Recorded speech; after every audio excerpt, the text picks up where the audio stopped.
Hello students, तो ਅੱਜ ਅਸੀਂ ਕਰਾਂਗੇ 10th ਕਲਾਸ ਦੇ 4th ਚੈਪਟਰ ਦਾ ਨੈਕਸਟ ਟੌਪਿਕ ਏ ਦਾ multiple images thick plane glass plate or thick mirror. ਆਪਣੇ ਕੋਲ ਇੱਕ ਥਿਕ ਮਿਰਰ ਜਾਂ ਥਿਕ ਪਲੇਨ ਗਲਾਸ ਪਲੇਟ ਆ, ਉਹਦੇ ਵਿੱਚੋਂ ਮਲਟੀਪਲ ਇਮੇजेस ਕਿੱਦਾਂ ਫੋਰਮ ਹੁੰਦੀਆਂ ਅਸੀਂ ਇਹ ਕਰਨਾ ਇਸ ਵੀਡੀਓ ਦੇ ਵਿੱਚ। ਠੀਕ ਹੈ ਜੀ।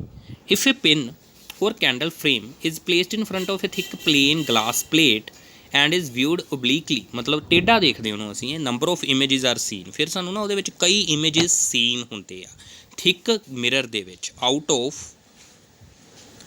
these images the second image ਜਿਹੜਾ ਹੁੰਦਾ is the brightest। second image ਕਹਿੰਦਾ ਸਾਨੂੰ brightest ਨਜ਼ਰ ਆਉਂਦਾ ਵਾ, while others are of diminishing brightness। ਬਾਕੀ ਜਿਹੜੇ ਫਿੱਕੇ ਹੁੰਦੇ ਆ।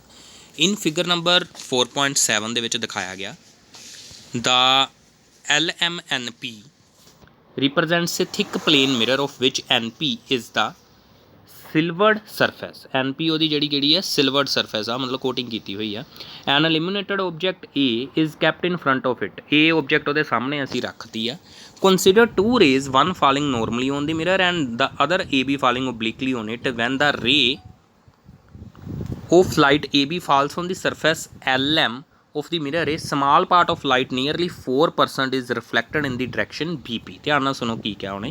ਕਹਿੰਦਾ A ਤੋਂ ਇੱਕ ਤਾਂ ਰੇ ਜਿਹੜੀ ਨੋਰਮਲ ਜਾਂਦੀ ਪਈ ਉਹ ਤਾਂ ਸਿੱਧੀ ਚਲੀ ਗਈ, ਆਹ ਨੋਰਮਲ ਵਾਲੀ ਰੇ ਤਾਂ ਸਿੱਧੀ ਚਲੀ ਗਈ। ਜਿਹੜੀ ਓਬਲੀਕਲੀ ਗਈ, ਟੇਢੀ ਗਈ AB, ਉਹਦਾ 4% ਹਿੱਸਾ ਜਿਹੜਾ ਰਿਫਲੈਕਟ ਹੋਇਆ।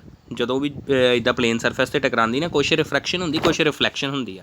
ਜਿਹਦੇ ਇੱਥੇ ਕੋਈ ਕੋਟਿੰਗ ਨਹੀਂ ਹੋਈ ਫਿਰ ਸਾਰੀ ਲਗਭਗ ਕੀ ਹੁੰਦੀ, ਰਿਫਰੈਕਸ਼ਨ ਹੁੰਦੀ। ਅਸੀਂ ਮੰਨ ਲਿਆ ਵੀ 4% ਜਿਹੜੀ ਉਹਦੀ ਰਿਫਲੈਕਟ ਹੋਈ ਆ।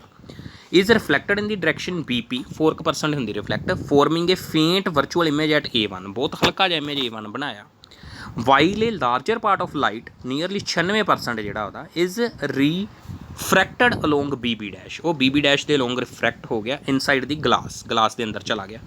The ray BB dash which strikes at B dash is now strongly reflected back। ਹੁਣ ਉਹ ਸਾਰੀ ਉਹਦੀ ਰਿਫਲੈਕਸ਼ਨ ਹੀ ਹੋਈ ਆ ਇਸ ਪੁਆਇੰਟ 'ਤੇ, B dash ਪੁਆਇੰਟ 'ਤੇ ਸਾਰੀ ਕੀ ਹੋਈ ਆ, ਰਿਫਲੈਕਸ਼ਨ ਹੀ ਹੋਈ ਆ। ਠੀਕ ਹੈ ਜੀ।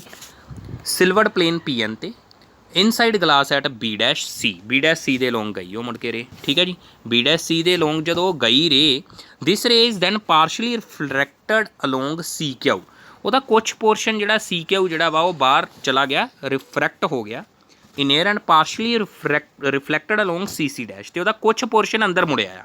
ਮਤਲਬ ਫਿਰ ਇਸ ਫੇਸ 'ਤੇ LM ਫੇਸ 'ਤੇ ਕੀ ਹੋਈ, ਰਿਫਲੈਕਸ਼ਨ ਐਂਡ ਰਿਫਰੈਕਸ਼ਨ। ਉਹਦਾ ਕੁਛ ਹਿੱਸਾ ਬਾਹਰ ਚਲਾ ਗਿਆ CQ ਅਤੇ ਕੁਛ ਹਿੱਸਾ ਉਹਦਾ ਅੰਦਰ ਜਿਹੜਾ ਵਾ ਫਿਰ ਦੁਬਾਰਾ ਰਿਫਲੈਕਟ ਹੋ ਗਿਆ। ਠੀਕ ਹੈ ਜੀ। ਦ ਰਿਫਰੈਕਟਡ ਰੇ CQ ਜਿਹੜੀ ਆ ਫੋਰਮਸ ਆ ਵਰਚੁਅਲ ਇਮੇਜ A2। ਉਹਨੇ ਵਰਚੁਅਲ ਇਮੇਜ A2 ਬਣਾਇਆ। CQ ਨੇ ਜਿਹੜਾ ਵਰਚੁਅਲ ਇਮੇਜ ਆ ਇੱਕ A2 ਸਾਡਾ ਫੋਰਮ ਕੀਤਾ, A2 ਇਮੇਜ। ਠੀਕ ਹੈ ਜੀ। The image A2 is brightest image। ਇਹ brightest image ਆ because it is due to the light suffering a strong first reflection at the silvered surface PN। ਕਿਉਂਕਿ PN ਸਰਫੇਸ 'ਤੇ strong reflection ਕਰਕੇ ਇਹੀ ਬਣਿਆ ਵਾ। B ਡੈਸ਼ ਪੁਆਇੰਟ ਤੋਂ ਜਿਹੜੀ ਸਟਰੋਂਗ ਰਿਫਲੈਕਸ਼ਨ ਹੋਈ ਸੀ ਨਾ, ਉਹ ਬਾਹਰ ਆਈ ਰੇ ਮੁੜ ਕੇ ਸਾਨੂੰ ਜਿਹੜੀ ਦਿਖੀ ਆ, ਇਹੀ ਬਰਾਈਟੈਸਟ ਆ ਕਿਉਂਕਿ ਇੱਥੇ ਸਟਰੋਂਗ ਰਿਫਲੈਕਸ਼ਨ ਹੋਈ ਆ, ਫਸਟ ਰਿਫਲੈਕਸ਼ਨ ਹੋਈ ਆ, ਇੱਥੇ ਫਸਟ ਰਿਫਲੈਕਸ਼ਨ ਹੋਈ ਹੈ। ਠੀਕ ਹੈ ਜੀ। ਦਾ ਰਿਫਲੈਕਟਡ ਰੇ CC ਡੈਸ਼ ਆ ਜਿਹੜੀ ਹੁਣ further suffers multiple reflection at C dash. ਫਿਰ C ਡੈਸ਼ ਹੋਈ, ਫਿਰ D ਡੈਸ਼ ਹੋਈ, ਫਿਰ C ਡੈਸ਼, ਫਿਰ D, ਫਿਰ D ਡੈਸ਼, ਫਿਰ ਸੋ on। ਇੱਦਾਂ ਉਹਦੀ ਰਿਫਲੈਕਸ਼ਨ ਹੁੰਦੀ ਰਹੀ, multiple reflection within the thickness of the glass plate ਦੇ ਅੰਦਰ ਹੀ। ਐਂਡ ਰਿਫਰੈਕਸ਼ਨਸ ਐਟ DEF 'ਤੇ ਉਹਦੀ ਰਿਫਰੈਕਸ਼ਨ ਵੀ ਹੁੰਦੀ ਰਹੀ, ਜਿਹਦੇ ਕਰਕੇ ਸਾਨੂੰ giving rise to multiple virtual images A3, A4, A5 of gradually decreasing brightness. ਮੁੜ ਕੇ ਇਹਨਾਂ ਦੀ ਬਰਾਈਟਨੈਸ A3, A4, A5 ਦੀ ਜਿਹੜੀ ਆ ਉਹ ਘਟਦੀ ਗਈ।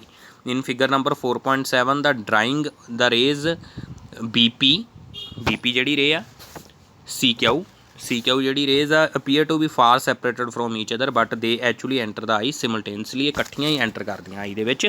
ਸੋ ਸਾਨੂੰ ਆ ਬਰਾਈਟ ਇਮੇਜ A2 ਹੀ ਦਿਖੂਗਾ, ਬਾਕੀ ਸਾਰੇ ਫਿੱਕੇ ਦਿਖੂਗੇ। ਤੁਸੀਂ ਧਿਆਨ ਨਾਲ ਇੱਕ ਕੈਲਕੂਲੇਸ਼ਨ ਦੇ ਅਨੁਸਾਰ ਦੇਖ ਕੇ ਦੇਖੋ ਵੀ ਇੱਥੇ 100% ਲਾਈਟ ਇੱਥੋਂ ਚੱਲੀ ਸੀ, 4% ਇੱਧਰ ਚਲੀ ਗਈ, ਇਹ 4% ਹੀ ਦਿਖੀ ਇੱਥੇ, ਇਹ ਹਲਕਾ ਹੀ ਦਿਖਣਾ ਸੀ। 96% ਅੰਦਰ ਚਲੀ ਗਈ। ਹੁਣ ਉਹ 96% 'ਚੋਂ ਮੰਨ ਲਈਏ ਆਪਾਂ ਵੀ 96% ਜਾ ਕੇ B ਡੈਸ਼ 'ਤੇ ਸਟਰਾਈਕ ਕੀਤੀ, ਉਹਦੀ ਸਾਰੀ ਦੀ 96 ਦੀ ਰਿਫਲੈਕਸ਼ਨ ਹੋ ਗਈ। 96% 'ਚੋਂ 4% ਇੱਧਰ ਆ ਗਈ ਅਤੇ बाकी जी 93% के करीब आ, मतलब 92-93% के करीब आ, वो इधर गई, इस करके 92-93 के थ्रू A2 बनया। हुण जी 4% इधर गई सी, मुड़ के कुछ पोर्शन 4% रिफ्लैक्ट हो गई, वो कुछ का हिस्सा इधर नूं गया, बाकी बाहर गया, मतलब बाकी सारे तो फिर फिक्के ही बनने है ना। सब तो ब्राइट किहड़ा की हुंदा वा, सैकेंड इमेज हुंदा, क्योंकि उत्थे फस्ट रिफ्लैक्शन हुंदी स्ट्रोंग रिफ्लैक्शन। ठीक है जी, thank you for watching this video.